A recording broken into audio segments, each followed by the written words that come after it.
Well, they turned on the mics again, so they're letting me do this job. And this is Radio Entrepreneurs. My name is Jeffrey Davis. Welcome back. And again, I want to thank our friends at MTP Software, the leader in sports CRM. Our next guest, Christopher Stephenson, CEO, Topos Labs. Right? Good morning. Yes. Good morning. Tell us about Topos. Topos Labs is a cognitive computing software company. So basically the way you want to think about Topos is that we create a software that's an automated reading machine. Whatever a human being can read and understand, our technology can do that, but just 1 million times a second. So, you remind me of my mother in my youth. Is this for consumer use? No, this is for business. This is B2B. This is for B2B. Mm-hmm. Okay. Mm-hmm. Okay. So she had trouble seeing as she got older. So yeah, no, this is not a consumer product. this is not a consumer product. So give us the evolution of the product. Sure. So as the name would imply, actually, Topos does refer to topography, if you think about that. Also, it's sort of a scientific term that relates to math and identifying items within mathematical equations. So it started off as a geolocation extraction service where you would look at text and identify geolocations within text. And then we rapidly recognized that it could be much, much more expansive than that. So we extended it from there. Well, you've named your product Gracie. Is that correct? We did, yes. Okay, give me a little bit of background with that. I like that you named it. Sure, yeah. So Gracie, it's funny that you should ask. We started off with a different name. Gracie had a gender reassignment surgery. She used to be called Edison. Gracie's softer. Yeah, well, Gracie, you'll love this story. So Grace Murray Hopper is famously was the mother of COBOL. So back in the 40s, 50s, she really helped create the first programming language. Right. She was also a rear admiral in the Navy. She was about 5 feet, no inches tall, just a real crackerjack. And Tough as nails. Tough as nails. And so our logo, our color scheme is Navy for her Navy admiral, her service in the Navy. And the name Gracie is a nod to her because she wanted to create programming that was programmed in human language rather than a cryptic code. So she's making it much more accessible, which really is what ended up becoming what COBOL is. Topos has created software that actually allows AI to be programmed by people just using language rather than software code. So it's non-technical people can program and create sophisticated AI models without any programming at all. Wow. So let's sort of like reverse this to the other side. Give us an example of a type of company that would use your product and how they would be using it. Sure. So it's a very broad-based AI product that can be used across a multitude of use cases. But what we found is that it's really good. Gracie is supremely good at content risk and content value. So let me explain what that means. One great use case that's come up recently, company A buys company B, right? Mergers and acquisitions.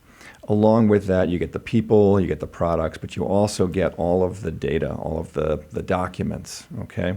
Emails and a whole, what they call data lakes of information. What's in those data lakes? What are the risks, the liabilities? What are the contracts, the obligations in those contracts, the dollar amounts, the expiration dates? Is there PII, personally identifiable information? And those who understand sort of the new regulations around GDPR and CPAA understand that it's very important to understand what's in that and what are the liabilities and risks in the data. Also, what's the value in this data and how can I use it? So what data can hurt me and what data can help me? And frankly, what data is useless and doesn't really need to be backed up, stored, and so on. So it's really content intelligence is kind of where we've taken the product. Interesting. So let's go earlier than Topos. What's your background and how did you sort of evolve into this position? Now you're getting back to my mother again, who says to me every time she sees, what did you do again? My mother passed away a long time ago. I don't think she ever figured out what I did. Well, both my parents were English teachers. I was a journalism major, state school kid, Keene State College, and I wanted to be the next Woodward and Bernstein. I got out of college in the late 80s. I don't know if they want that in this country anymore. Yeah, well, apparently no. That's true. That's a whole separate topic. But proud to say that I went to school for journalism, and it's a very noble career. But I couldn't at that time. It was very challenging to find writing jobs, and so I got temp jobs until I got a job with a company called Computer Sciences Corporation. And I was doing nothing more than filing, very administrative stuff. I didn't know anything about computers, but it was within the IT department. And so they said, well, you look bored. Why don't you do this? I give my boss at the time a lot of credit, said, why don't you install this software? Here, let me show you how to do this. And the next thing you know, I was flying around the country installing Novell networks, attaching Macintosh computers to VAX 11780s, which was a pioneer. Not bad for a journalist, huh? Not bad for a journalist, exactly. Well, I think it's a nod to liberal arts backgrounds, which really gave me sort of a broad set of awareness of things. And I'm still a big fan of liberal arts backgrounds. It's huge. It's just such a good foundation. Not enough people are following 100%. that route. You notice all the Ivies are pretty much... People are more impatient nowadays. Yes. They want to do, what's my career, right? Right. And, my biggest skill was that I didn't have one, right? Too young at 18 to figure that out. Exactly. Yeah. So from there, so that's where I dipped my toe in the water in technology. And after 5 years, my boss and I said, you know what, we're getting too big for this town. Let's go off. We started our own IT services business as equal he partners. took you with him. Absolutely, yeah. He was the sales guy. I was the one who ran around and did the support.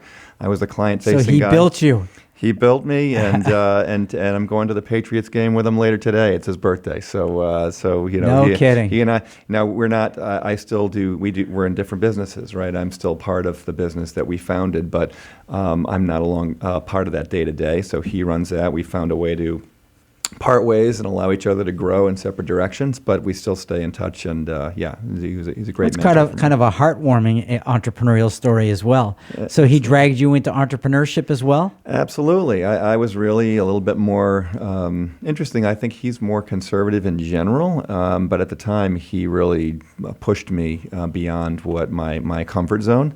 I had a baby on the way and was thinking much more in terms of just being part of companies. And Paycheck, exactly. And he really did force me out of the nest, so to speak, and we haven't looked back. Wow, that's quite a nice story. It's quite and he's still your partner today? Absolutely. I mean, again, I'm not a part of it's called iCore Technologies. I'm not part of that day to day anymore, but we are still I'm still on the board and still part owner. That's great. If we're speaking with Christopher Stephenson, a lot more than just cognitive computing. That's clear. To your background and your history, very interesting. And I know I took you a little bit far afield. Tell us, if someone's looking for Topos Labs, how would they find you? Pretty straightforward. Toposlabs.com. TOPOSLABS.com. LinkedIn, and we are located in the Hancock Tower, right in Copley Square, 120 St. James. Great. Not far from where we do one of our specialty shows. Well, it's great. It's great having you on the show. We hope you come back again. Oh, thanks so much. I really appreciate it. Remind everybody, this is Radio Entrepreneurs, and we're going to be back always with more stories.